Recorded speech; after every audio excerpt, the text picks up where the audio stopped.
Simply hypnotizing a person does not necessarily solve any problems. It's just demonstrating that they have an ability. How you use that ability is the way to help them to deal with a problem in their life.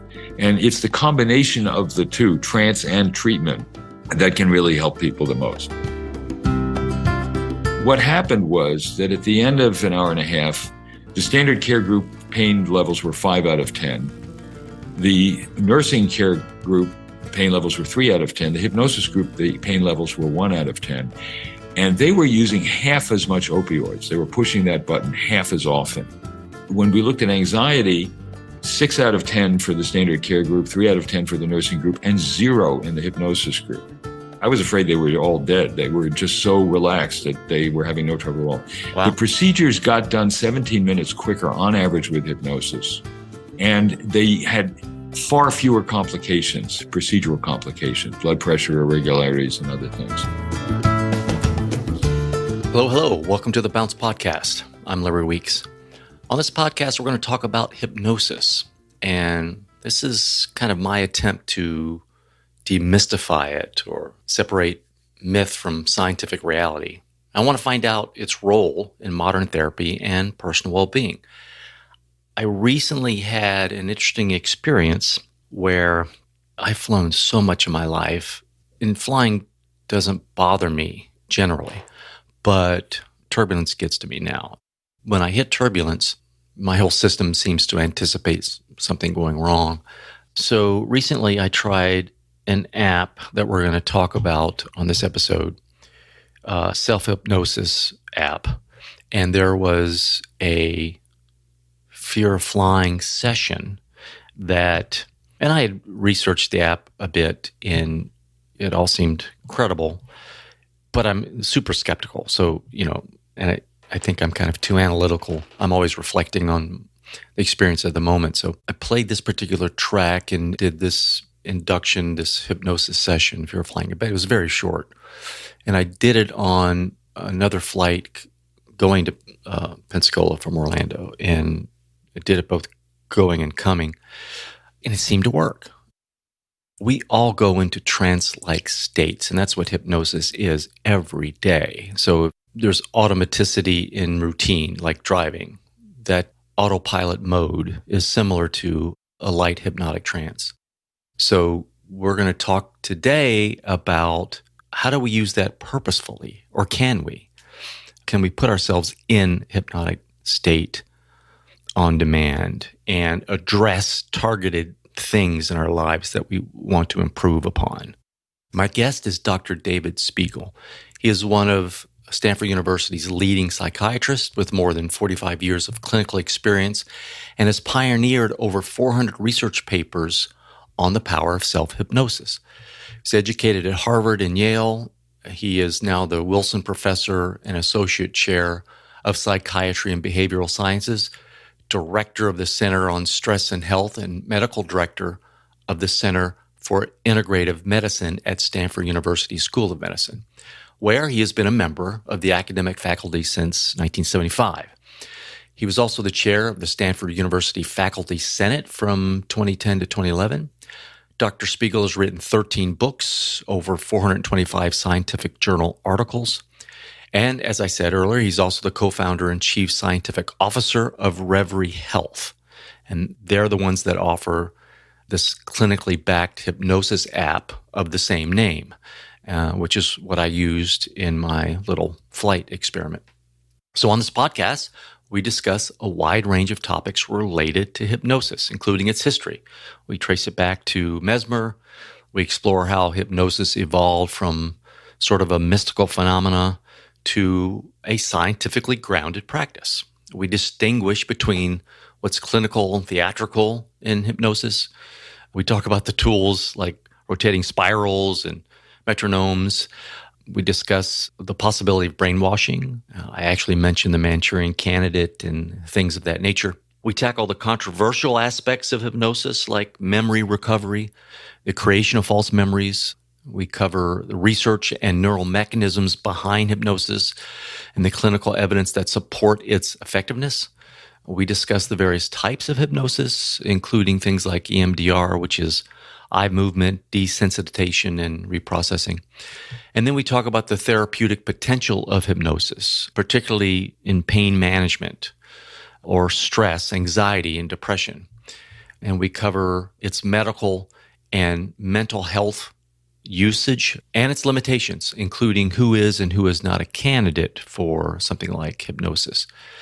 And then Dr. Spiegel offers advice for individuals considering hypnosis for the first time. And then we go into the Reveri platform, which is rooted in Dr. Spiegel's clinical research.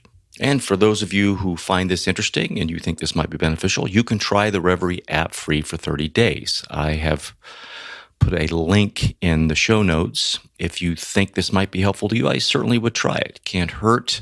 See if you might be a candidate for this. Listen to the podcast, and then if you want to try the app, you can click the link in the show notes and try it free for 30 days. Very interesting conversation, to say the least, and quite possibly very helpful for many of you dealing with things like pain or high levels of stress or even stubborn phobias that limit the way you live. So, without further ado, here's Dr. Speigel. Dr. Speigel, welcome to the show. Thank you very much, Larry. I'm very pleased to be here. I'm very excited to have you on. We're going to talk about your app, but you have a great voice for that, and it's going to be great for the podcast. You've got the radio voice coming at you, Z107. I'm glad to hear it. So I may have another job in store there. I didn't put it as one of my questions, but I wonder if someone in a therapeutic setting is trying to hypnotize somebody. I wonder if voice has any, I wonder if there's a voice that's impossible to hypnotize somebody with, you know what I mean? That kind of thing. Yeah, I think actually it's not that the voice talks people into a hypnotic state. If people have the ability, they can go into it and they can forgive a lot of bad things. But I think a voice that conveys affect that would arouse your fear or concern would probably interfere. Got it. So if you're yelling at someone, probably not. You're going down. You're relaxing. You're 10, 9, 8. Yeah, that's probably not.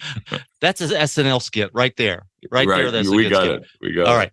So tell us what you're doing, just for my audience, what you're doing now and outside of the app stuff. But Sure. Are you still teaching? And Yes, I've been a professor and I'm associate chair of psychiatry at Stanford for a very long time. I love my work. And so I'm still working full time. I see patients about 20% of the time using hypnosis. I started in 1998 the Center for Integrative Medicine at Stanford. And so I'm continuing to run and work in that program. We do hypnosis, acupuncture, functional medicine, that is food as medicine, mindfulness classes. And so I continue to do that and work in the department and run one of the human subjects review committees at Stanford. I love every day going in and seeing what I can do to help people change their perspective on their lives and make better use of their minds. And that's what I'm doing. so people have intuitions about what hypnosis is, right or wrong, but let's go ahead and let's officially define it here. And people often refer to things putting them in a hypnotic state, right? Just in their cultural jet stream here. And they may be thinking trance, which all of this refers back to hypnosis. Is it simply a state of some kind of focused attention or heightened suggestibility? Tell me how You're yes. basically right, but all hypnosis is really self-hypnosis. And hypnosis is, you're absolutely correct, a state of highly focused attention. It's like getting so caught up in a good movie that you forget you're watching the movie and you enter the imagined world. Mm-hmm. Have you ever had that experience of just? Oh, yeah. I think we're all, based on the definition, we could all be in hypnotic trances during the day, right? Certain things could. Yes. Yeah. Yes, you get caught up in writing something, for example, and you realize you missed an appointment with somebody because you're so absorbed. The work and play become all the same thing. You're totally engaged in it. And that's a state of highly focused attention that is hypnotic-like. People who are highly hypnotizable have more of these absorbing experiences. They get lost in the beauty of a sunset or listening to music. So yes, it's a normal part of the range of our ability to focus and become absorbed. but it's got two other components as well. One is dissociation, putting outside of conscious awareness things that would ordinarily be in consciousness. That facilitates the intensity of focus. Well, I'll do a little experiment with you, Larry. You're sitting in a chair right now. I presume you have some sensations in the parts of your body that are touching the chair, but hopefully you weren't even aware of it till I brought it to your attention. No, is that right? Absolutely. Good, because if you were, we can stop right now. So that's an everyday kind of dissociation. The brain is capable of doing it in much more intense forms. So athletes who get injured in a game may not even notice that they've broken their ankle until they limp off the field and the coach says, why is your ankle swollen? We studied people who went through the Loma Prieta earthquake, and a lot of them did not remember huge parts of what they actually obviously experienced. So in times of stress or trauma, we can dissociate in more extreme ways, but in hypnosis, it's just an everyday way. We can dissociate elements of pain or stress or fear that we later on, when people get awards, the Congressional Medal of Honor for having done some remarkably heroic thing, they'll say, I didn't think about the risk at all. I just saw my buddy hurt there and I had to get him. So the brain is very good at focusing in on some things, putting outside of conscious awareness others.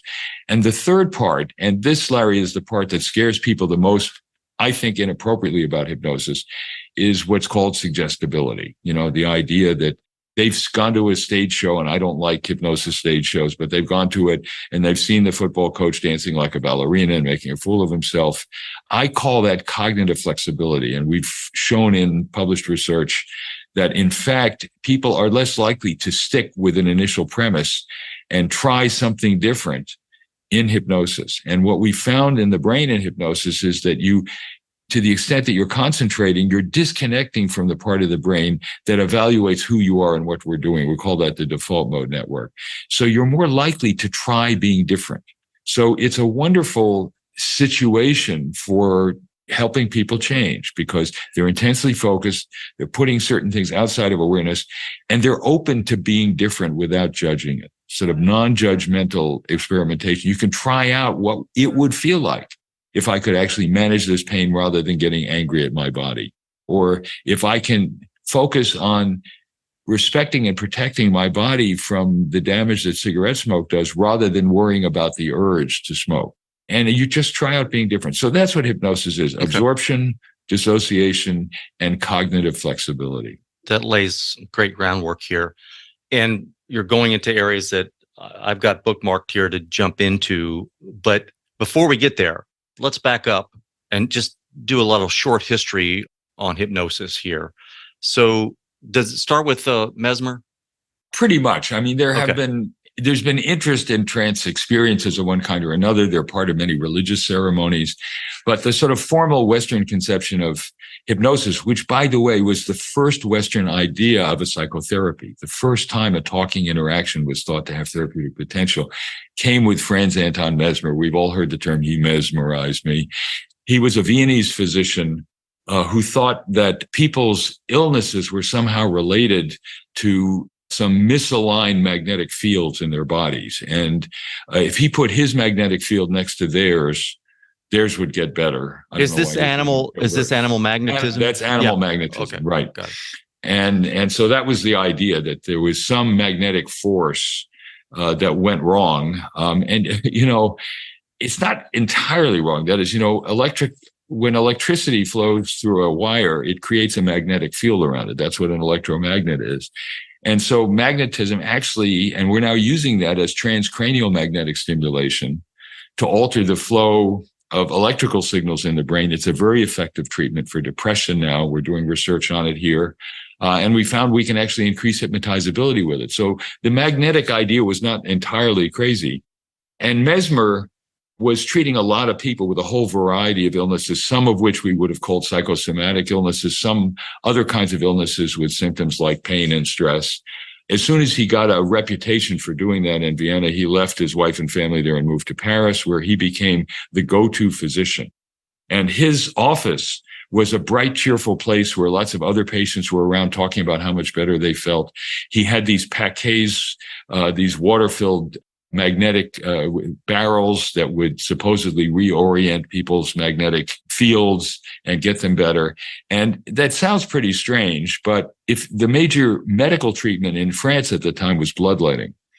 And so unless you happen to have rare blood disease or congestive heart failure, you were more likely to be killed than helped by going to a doctor who would bleed you.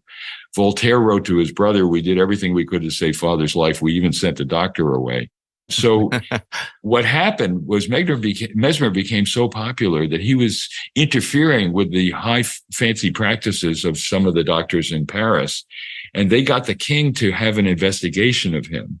The members of the investigating panel included our own Benjamin Franklin, who was having a great time in Paris back then, the famous chemist Lavoisier, who not only discovered the rules of oxygen chemistry, but invented the notion of the gross national product, brilliant guy who was beheaded a few months later in the revolution, and a doctor well known for his work in pain control, Dr. Guillotin, the inventor of the guillotine.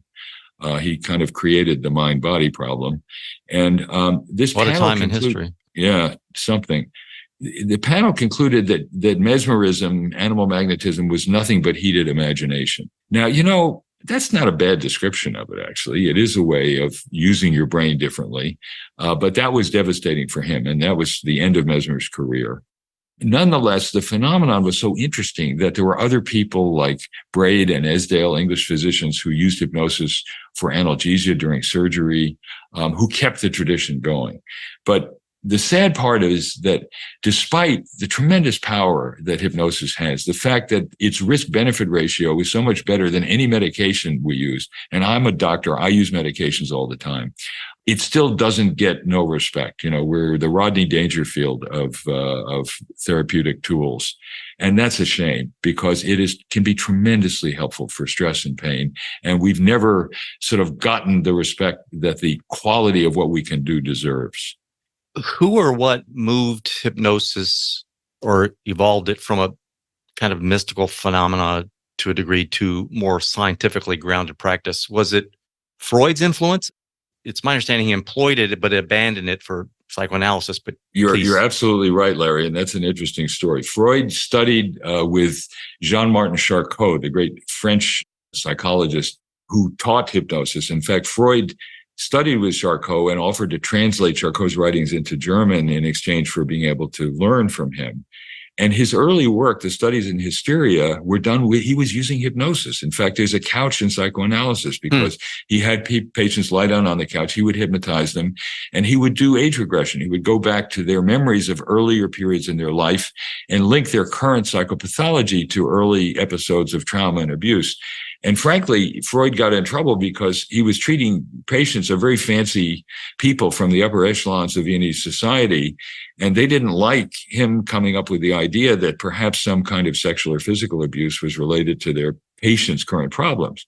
He wrote in his autobiography, "I was relieving a patient of her attacks of pain by tracing them back to their traumatic origins when she woke up from the trance and threw her arms around my neck." And he said, I was modest enough not to attribute this event to my own irresistible personal attractiveness. And so Freud discovered transference, the idea that patients transfer feelings they have about parents and other people early in their lives to the therapist. So he stopped using hypnosis. He moved his chair around behind the head of the couch because he didn't like patients staring him in the eye. And he started having them free associate instead of do hypnosis. But his work started with the use of hypnosis, and then I think the unfortunate rejection of hypnosis. So is this like early psychiatry? We're trying to help people and figure things out, and this works, that doesn't work. And then how does it persist and come out of any kind of mystical kind of phenomena here? I really Terrible like question. it's a great question. The idea of natural selection, sort of the best man win. We're talking about Freud, might as well throw Darwin in there. So yeah, sure, of course. I wish it worked that well, actually. I wish the developments in mental health care were based solely on efficacy. I mean, it's only about 70 years ago that a guy named Monod got the Nobel Prize for the prefrontal lobotomy, which we don't do anymore. Wow. And so there are a lot of really terrible treatments that have gotten more respect than they deserve. And eventually it's gone. But we have now the just horrifying overuse of opioids for pain control when we can use techniques like hypnosis. The CDC reported that 82,000 Americans died of opioid overdoses last year alone. And part of the pressure has been that my father used to call psychiatry the study of the diseases of theories. And we've been through psychoanalysis, and there are still people who do psychoanalysis, but it's not it's a very labor-intensive process with limited outcome. Then pharma has sort of taken over a lot of psychiatry. Scientific psychiatry has been pharmacological. Some of it is very effective. Some of it is not as effective as we would like it to be, and some causes trouble. People get habituated or addicted to anti-anxiety drugs, for example, as well as pain meds. And so there are better and safer ways to deal with anxiety and pain sometimes than medication. But you have huge money and huge advertising associated with pharma. That is not the case. And I can give you an example. We published a paper in The Lancet, the leading British medical journal, in 2000, randomized clinical trial of 3 conditions of patients undergoing surgical procedures that did not allow for general anesthesia, arterial cut downs. And it was about 2.5-hour procedures. It's painful. You're anxious. 3 conditions. 80 of them had the standard treatment, which was push a button and you get opioids in your bloodstream. The second was that plus having a friendly, supportive nurse helping you through the procedure, emotional support. And the third was teaching them hypnosis. And what happened was that at the end of an hour and a half, the standard care group pain levels were 5 out of 10. The nursing care group pain levels were 3 out of 10. The hypnosis group, the pain levels were 1 out of 10.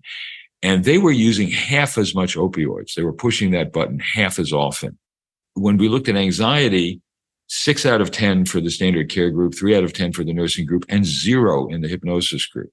I was afraid they were all dead. They were just so relaxed that they were having no trouble at all. Wow. The procedures got done 17 minutes quicker on average with hypnosis. And they had far fewer complications, procedural complications, blood pressure irregularities and other things. So you save $368 a procedure because you were using the procedure room for less time. And so they had far less pain. They were more comfortable. They weren't anxious. They got done quicker with fewer complications. Now, if I had published a paper like that, randomized clinical trial in The Lancet, using a drug to do that, every hospital in the country would be using it now. But because it was hypnosis, people say, oh, it can't be real. It's not real because people are just thinking differently about it. Well, the brain is a powerful... I was about to say, it's all about the brain anyway. Even drugs act on the brain too. Yeah. So that's exactly right. And it's either outside in or inside out. Yeah. Right. There's no reason why we can't learn to use it better. It's connected to every part of the body. It's a remarkable control system, but it doesn't come with a user's manual. So we don't often take full advantage of what our brains can do. And hypnosis is a beautiful example of that. Yeah. Highly focused attention, dissociation, and cognitive flexibility. So let's try to clear any muddy water here, if possible, and help me separate, and forgive the terminology here, but what is considered legitimate or clinical hypnosis from purely theatrical, if this is possible. So you mentioned earlier stage hypnosis, and I think we've all seen this on television, or we've been in an auditorium and experienced or seen these kind of shows. And I'm not saying it's not legitimate. I just want to bring this up because this is in the cultural jet stream here. So somebody gets up and gives some instructions, puts somebody under a trance or hypnosis, seemingly, and then makes suggestions like they're glued to their chairs. And you see these people that can't get up, or it looks like they can't get up, or temporary amnesia. They got who they are, or they take on a different persona or an animal. They're convinced they're an animal, so on and so forth. So is any of that legitimate or possible even? Well, yes, it is. Okay. There's a certain amount of deception involved, Larry, because when you watch these shows, they try to make it look like the hypnotist can do this to anybody. The first half of the show is sifting through the audience to find the minority of people who are extremely hypnotizable. So they have people come up to the stage and then they sit them down. They get other people, or they look at people in the audience who are, when they're swaying back and forth, who are swaying back and forth with them. So they're selecting the maybe 15% of the audience who is extremely hypnotizable. And then they do the show with them. But with highly hypnotizable people, they are getting them to focus on the premise that whatever I put in front of you is the only thing you should pay attention to. And some people will do that. The kind of people who get so caught up in a movie that they forget they're watching a movie and enter the imagined world. And then they're saying, don't worry about, they're taking advantage of the cognitive flexibility. Many people would say, I don't care who you are or what's going on. I'm not going to dance like a ballerina in front of these people. I'm not a ballerina. But there are some people who will say, what the hell? I'll try being different. Now that, from my perspective as a psychiatrist trying to help people, is a tremendous therapeutic opportunity. For them, it's an opportunity to create the illusion that they're so powerful. Oh, okay, so that's possible. So that there are people that are that suggestible. Yes, there are. Okay. That is true. But again, it creates the illusion that it's the power of the hypnotist. The hypnotist knows something about the phenomenon. Yes. But if you don't have the person who has the ability and willingness to do it, it's not going to happen. So they create the illusion, I could do this to anybody. They can't. Yeah, that is one of the big cognitive breaks I have with it is I didn't even think about it. That's interesting. I kind of imbue some special power, like Dracula to the hypnotist, look into my eyes, bark like a dog, whatever. Yeah. So that's very helpful. So again, what muddies the water for me, and I'm just speaking for me, is all the movies I've seen about hypnotizing somebody, and every one of them seems to have some kind of rotating spiral pattern, right? Or there's a metronome going back and forth and it hypnotizes people or what have you. Are those devices legitimate? I mean, can they be used to hypnotize somebody? Anything that gets you to pay attention and to narrow the focus of attention could be it. So a movie could be it. It could be a dangling watch. There's a lot of talk about EMDR, eye movement desensitization. I was going to ask you about EMDR, if that was hypnosis it is a form of hypnosis. Look, what they're doing is getting you to move your eyes back and forth. What does a dangling watch do? It gets you to move your eyes back and forth.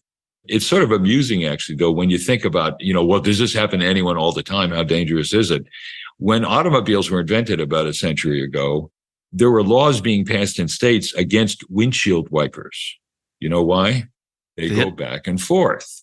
Okay. And they were afraid that drivers would be hypnotized. Wow. I have no idea. Now, it doesn't happen. I've run into one person in my life who had a hypnotic-like experience who was very hypnotizable, but we all just drive our cars and are glad the wipers are working. So it's not an inevitability that any type of movement, the circulating spiral or the dangling watches or anything else will induce a hypnotic state.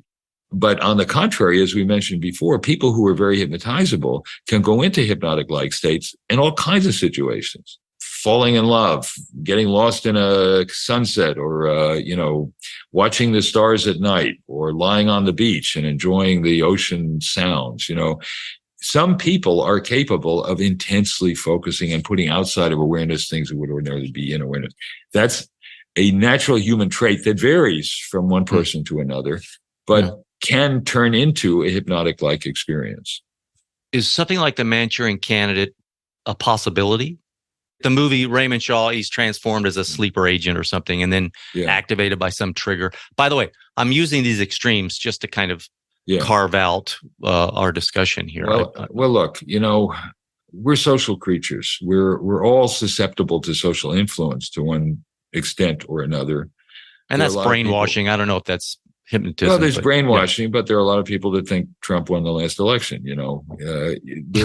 People are capable of accepting nonsense as fact. And, there you go. And so people in a hypnotic state and people who are highly hypnotizable are more likely than others to swallow things whole and maybe digest it and think about it later rather than, there are other people who like to dissect things before they accept anything. And they tend to be less hypnotizable than the ones who just take it all in.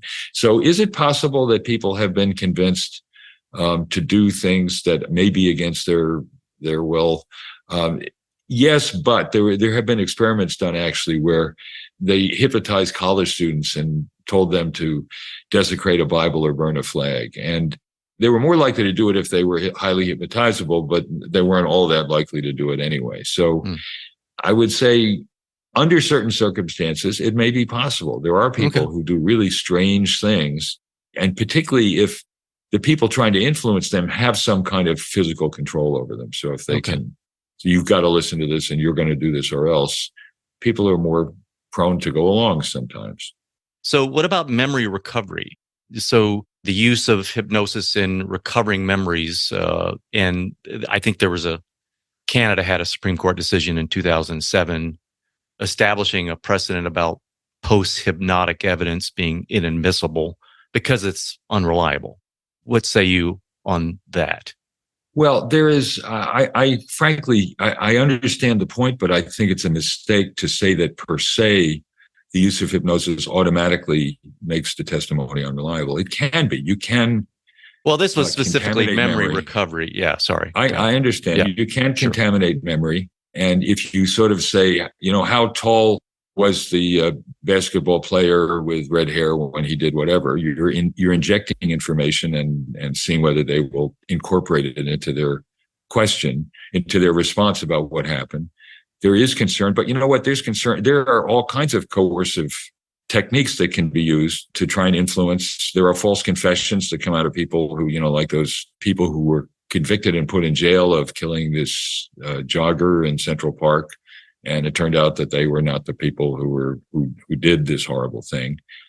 So there's reason for concern about it. On the other hand, there have been situations where hypnosis was used successfully to help people get in touch with aspects of their recollection that they had previously been unable to. And perhaps the most famous case is the Chowchilla school bus kidnapping. You may remember the story that a whole school bus full of kids was hijacked.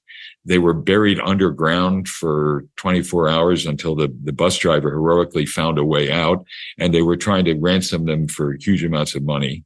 And he couldn't remember the license plate of the car that overtook the bus.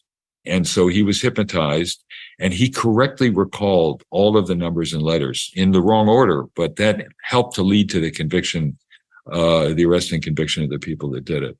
So it can be used to help people remember things. Right. And there's in California, there's a law, the Supreme Court ruled, People versus Shirley, that witness or victim who's been hypnotized may not testify. I think that's wrong. The legislature in California passed a law that said if certain safeguards are undertaken, someone who's been hypnotized may be hypnotized to help recall their recollection and may testify. It's an independent mental health professional video recording everything they did, so you can see whether they're inserting information or simply trying to uncover information. Because if they're highly suggestible, there's the risk, right? You can implant. There is a risk if you're not. Yes. Yeah.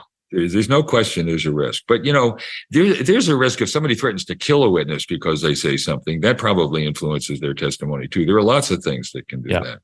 What came to mind when you were talking about memories is Tim Ferriss, who's well-known author and podcaster. He was on a silent meditation retreat for the first time, but he had, during the process of this retreat, traumatic memories come up that he had buried, that he had to leave the retreat, and it was a whole situation. But interesting, going into letting you're in this quiet place, you're not used to it. All of a sudden, things surface, or have room to surface. You're no longer distracted. I'm not saying, there's a correlation, but that came to mind. I was thinking that, memories that were buried come up when other things are removed, right?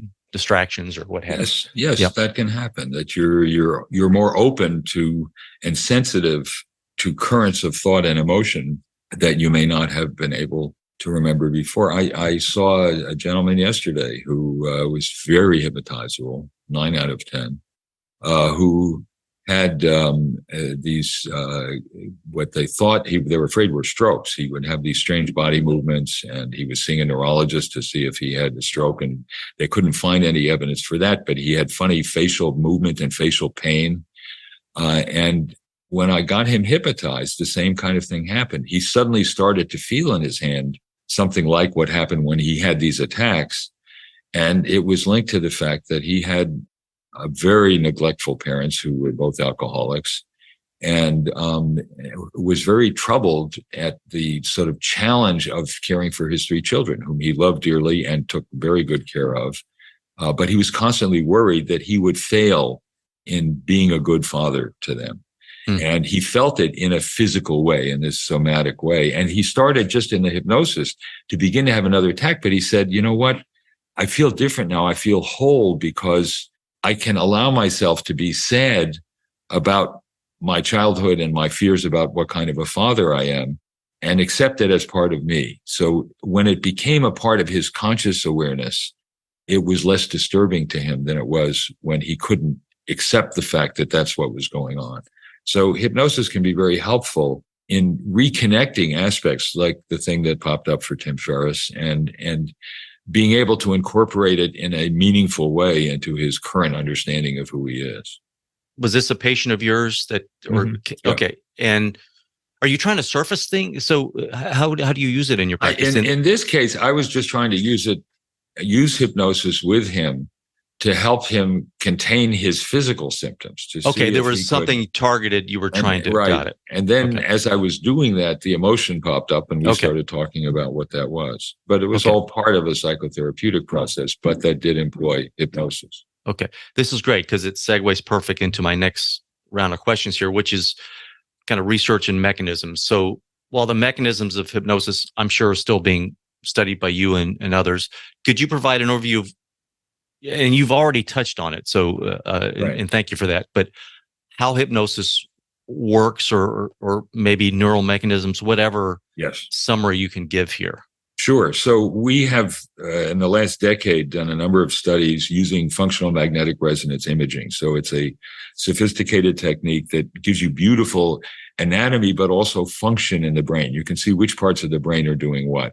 And we took a group of high and low hypnotizable subjects, most of them Stanford students, but others as well, and put them in the scanner and hypnotized them and had them do conditions where they would imagine themselves on a vacation, feeling happy, or doing other hypnotic tasks, and compared the high hypnotizables in hypnosis to them out of hypnosis and to low hypnotizables trying to do the same thing. And we found three things happening in the brain. They turned down activity in a part of the brain called the anterior cingulate cortex. The cingulate cortex is like a C on its edges in the middle of your brain. And the front part is part of what we call the salience network. It's a part of the brain that detects pattern mismatches. And it says if suddenly there's a loud noise, it'll hijack your attention. You'll say, I better see what the hell that is. And so you turn down activity in this region. That's part of what gives you the peace and quiet to focus more intently. The second thing that happens is you have more functional connectivity between the executive control network, the dorsolateral prefrontal cortex, and the insula. The insula is it's Latin for island. It's a little part of the brain right in the middle of the front of the brain that is a mind-body control relay station. So it's the ways in which the brain controls what's happening in the body. You get anxious, you increase heart rate and blood pressure, it goes through the insula, and in which the brain can perceive what's going on in the body. It's what we call interoception. How does your body feel? And that's an important mechanism and a way we use hypnosis to manage stress, that you worry about something, then you notice your body getting tense. Your muscles tighten up, you start to sweat, and you think, oh God, this must be really bad. And you get more anxious, and then your body reacts to that, and it's like a snowball rolling downhill. So we use that to help people reverse that, to get their body calm first and then deal with the stressor. The third thing that happens is inverse functional connectivity between the executive control region in the prefrontal cortex and the posterior part of the cingulate cortex, which is what we call part of our default mode network. It's where we think about who we are and what we're doing and what people think of us when we're not doing much else. And that's the part that is related to this cognitive flexibility. You turn down activity in a part of the brain that would normally say, you can't do this, you shouldn't do that, why would you do that? Just let's see what it's like when you do that. And you intensify your ability to control things and do things differently, but turn down the part of your brain that would say, no, you can't do that. Why would you do that? Or somebody might think badly of you if you did do that. The other thing that we've learned is that the part of the brain, the anterior cingulate cortex, it's filled with an inhibitory neurotransmitter, GABA, gamma aminobutyric acid.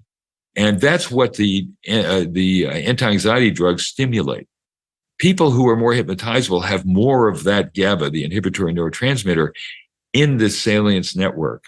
And so it's like you have your own little pharmacy on call, and hypnotizable people can secrete more of this inhibitory neurotransmitter and calm themselves down. So it's an internal system that is built to help you regulate how stressed you are and manage your stress.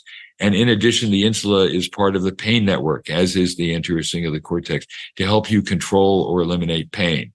The strain in pain lies mainly in the brain. So we know now there are brain mechanisms that can be triggered when you go into a hypnotic state that highly hypnotizable people can use especially easily, and that can help people manage their stress, their pain, control habits, do a lot of things that people need help with.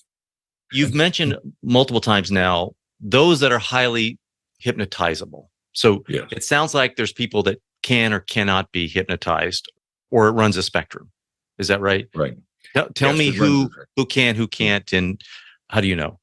Well, there's a life cycle part of this story, Larry, and that is that all 8-year-olds are in trances all the time. Their children are very hypnotizable, and you call your kid in for dinner and he doesn't hear you. He's off doing something else.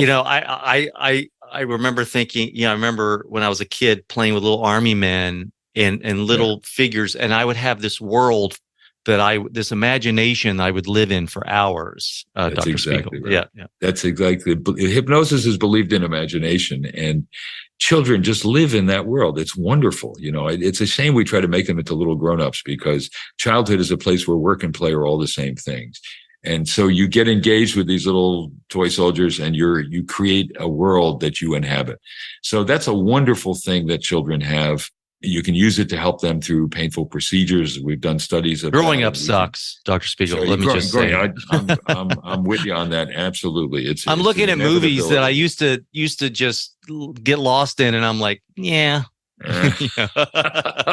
Well, that's exactly what happens, because when we go through adolescence and we, become grown-ups, we're taught to think logically rather than just through feeling and emotion, judge things rather than experience them first. Many of us lose some of that hypnotizability. So by the time you're in your early 20s, your hypnotizability is pretty fixed. It becomes as stable a trait as IQ. Over a 25-year interval, there's a 0.6 correlation between your hypnotizability score at 21 and your hypnotizability score at 51. And so it becomes stable. And the way it plays out is that about 15 to 20% of the population remain extremely hypnotizable, like the patient I talked to you a few minutes ago about. About half are at least somewhat hypnotizable. And then there's about a third on the other end, quarter to a third, who are just not very hypnotizable.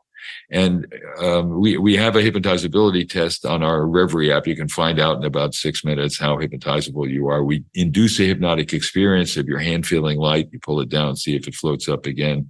And we can score that in a way that allows us to classify you as either extremely hypnotizable, we call them the poets, who lead with their feelings and get totally immersed and engaged in things. People who are moderately hypnotizable, that's the majority of adults, we call them diplomats. They have an experience, they step back and think about it or negotiate about it. So they're sort of in and out of hypnotic-like experiences. And then the researchers who are on the low end, who like to think before they have the experience and examine it, take it apart, dissect it before they allow themselves to feel it. So can someone who is motivated, can they become more hypnotizable? I'd say the big picture is not very much.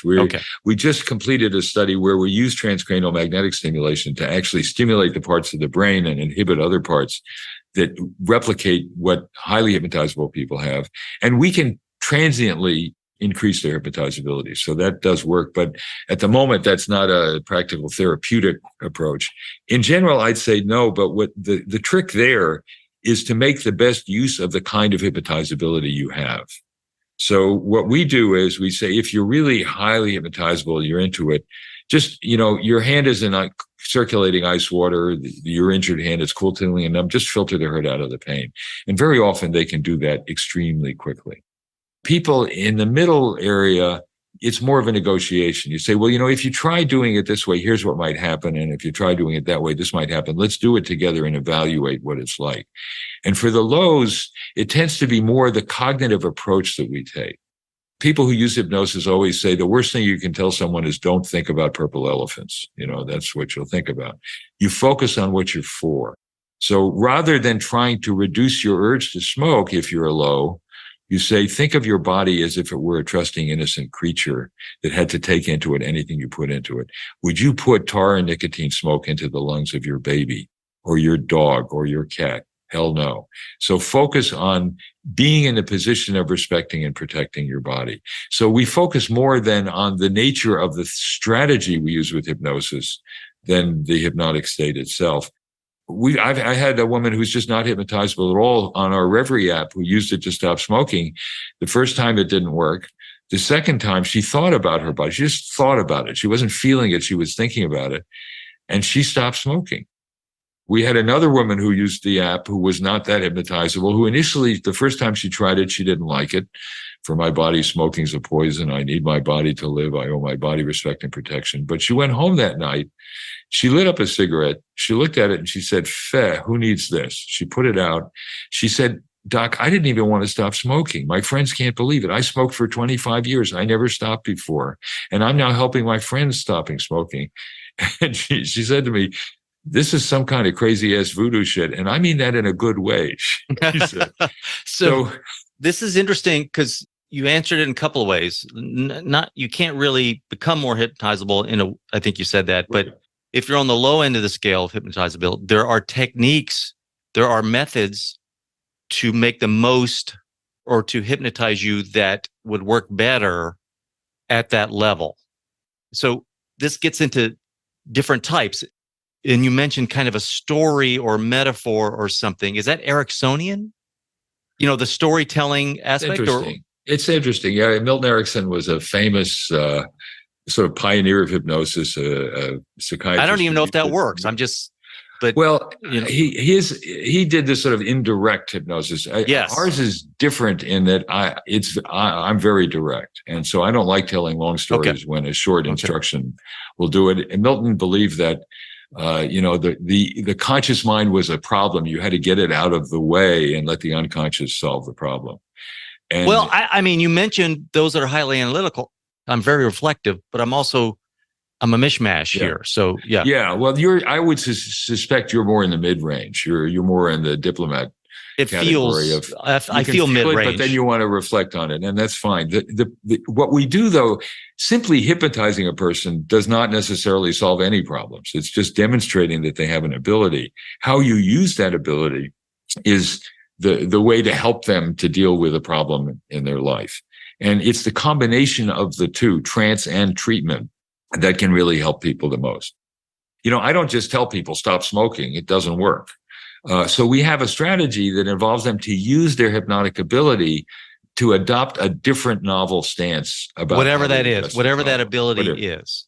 Right. It can be small or large. Oh, got it. Okay. That's exactly right. And we emphasize more just the experiential part of it if they're highs, and more the cognitive, rational, here's the way to approach the problem if they are on the low side. You should put that in the app. You should put, here are the techniques for your type. Yeah, it's in the app. We have. Is it? Okay. We measure hypnotizability, and then we give them an approach using the combination of mobilizing their hypnotic ability with the strategy, and but it's have them try it out. Right. I don't think I saw a category. You put yourself in a category, but it's the initial test. Well, it's the initial test that does that. That's right. Because what's interesting, I wasn't ready to jump in the app, but we'll bounce in and out. So I was doing the app, and it's very short. So immediately they're so short, I'm skeptical just because they're so short. But I also appreciate the reason I've used it as much as I have between when you guys offered it and you and I talking is because it's quick. You can get in there real fast, in and out. Right. But what's interesting is I did the test, and it was with the, does your arm float up, or there was some float. Now, as my arm is moving up, I'm moving it up. I'm debating with myself if I'm just doing that to comply, some form of compliance, or am I hypnotized to some? So I'm having that debate, which I'm sure gets in the way. So I'm like, I don't know. I'm just going along. Okay. But so I used to fly all the time, and flying never bothered me really. But I had a really horrible, turbulent flight one day. And ever since that day, turbulence is just a horror to me. But if I can see outside the window and there's turbulence, I'm okay. There's some control factor. So I found your fear of flying. And it was very unique because you use metaphor to say, put your arms out, pretend like you're part of the plane. Your arms are the wings, float with the plane. I think that worked because I used it flying to and fro somewhere, and both times there was turbulence, and both times I was still apprehensive, but it seemed to help using my imagination to extend my body out into parts of that plane. So you mentioned something like that earlier, and I just wanted to give that feedback. So I don't know why that worked. I do. Oh, you do? Well, okay. Because I'm delighted to hear that, Larry. That's great. It was a cool, and I immediately got it when you gave me that. I was like, okay, I think I can imagine that. I think I can do that. What kind of magic bullshit is this? Oops. It's not. It's aligning your inner with your outer experience and giving you a sense of control. And what I instructed you to do and what you did is, number one, experience yourself as floating with the plane. Connect yourself. Don't fight it, because normally what you do when you get tense like that is the more it moves, the more you fight it, and the more you feel like an object being bounced around and a victim. You feel contained and out of control. The second thing is, think of the plane as an extension of your body, and you morph that into this image of your arms being the wings of the plane.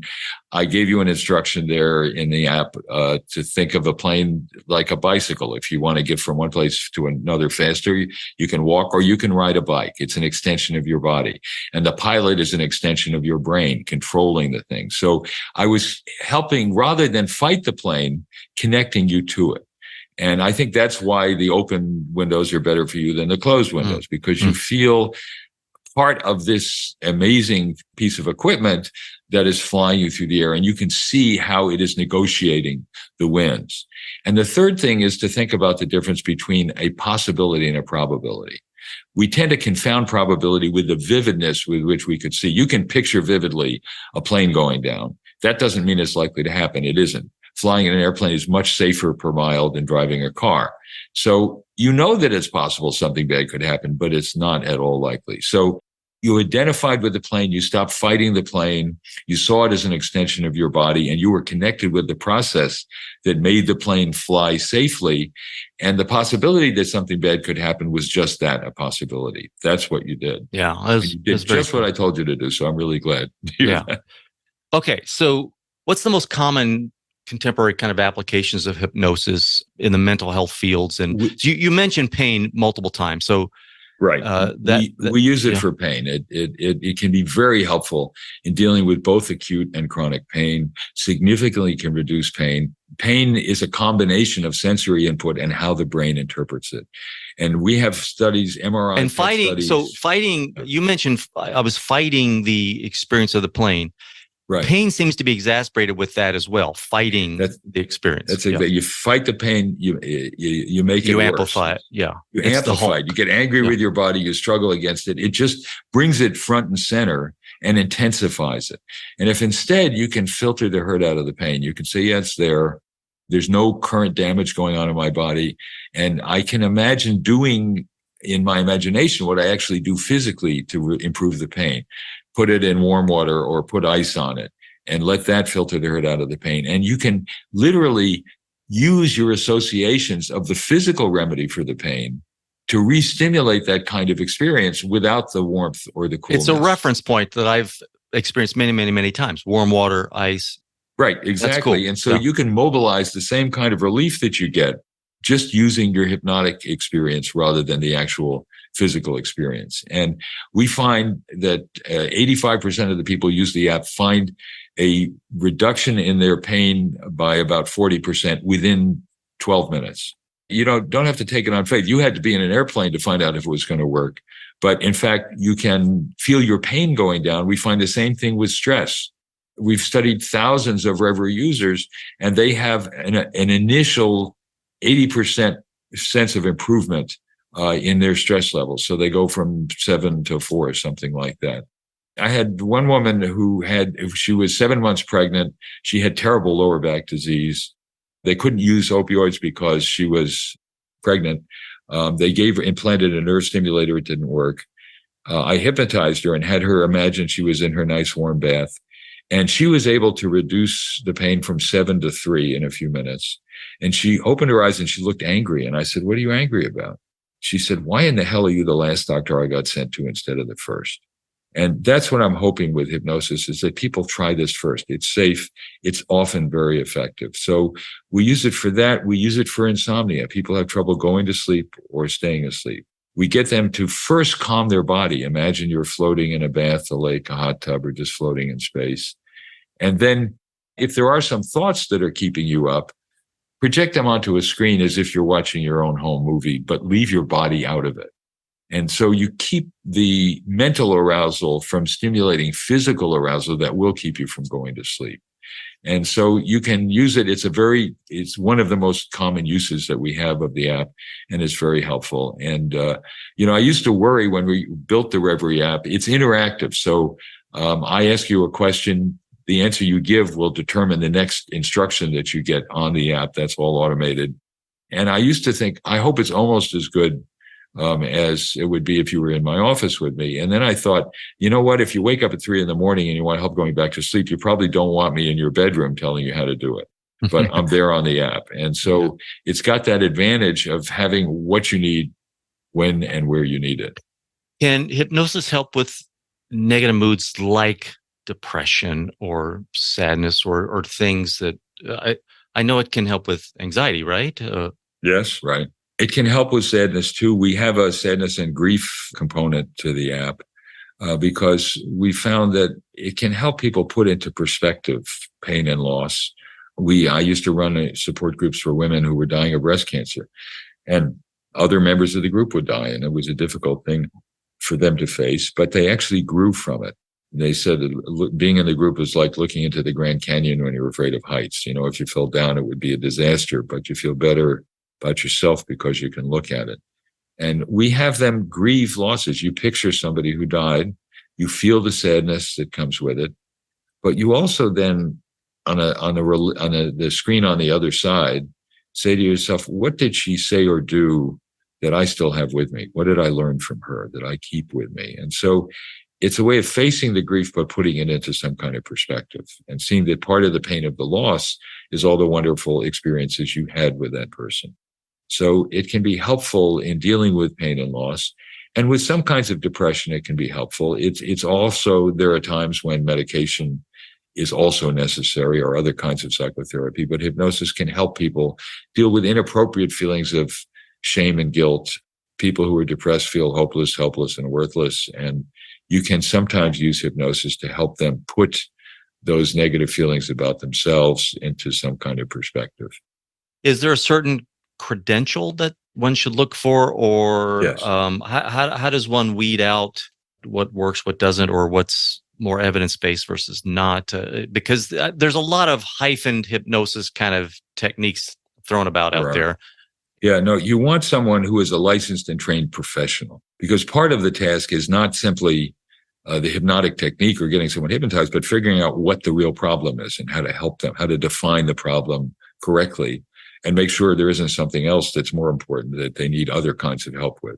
So you want a licensed and trained professional, a psychologist, psychiatrist, physician, dentist, if you're using it for pain control, or some other licensed marriage and family counselor who has training in hypnosis. So you want the combination of a licensed and trained professional with someone who has learned how to use hypnosis. So your app is self-help in the sense that I'm turning something on and off and I'm using it, right. but Right. but you're still instructing, you're still inducting, you're Right. doing. Can someone hypnotize themselves, or do you Sure. need the third part? Oh, you can. Okay. Well, I think it helps. I just sort of show you how to do it and some Sure. ideas I've learned from decades of clinical experience. I've used it with about 7,000 people, so I have some experience about how to do it. All hypnosis is fundamentally self-hypnosis, and there are people who instinctively learn how to use their inner resources to help themselves. That's fine. Well, that's what I did on the plane. I used the app, but then I recalled the technique, so I was kind of got it. Right. And you found that one worked better than another. And so hopefully people come across that. It's not necessary, but it helps. The app is a health and wellness skill. It's a way of managing things for yourself. But if it's not helping or not helping enough, then going to a licensed and trained professional with expertise in hypnosis is a very good idea.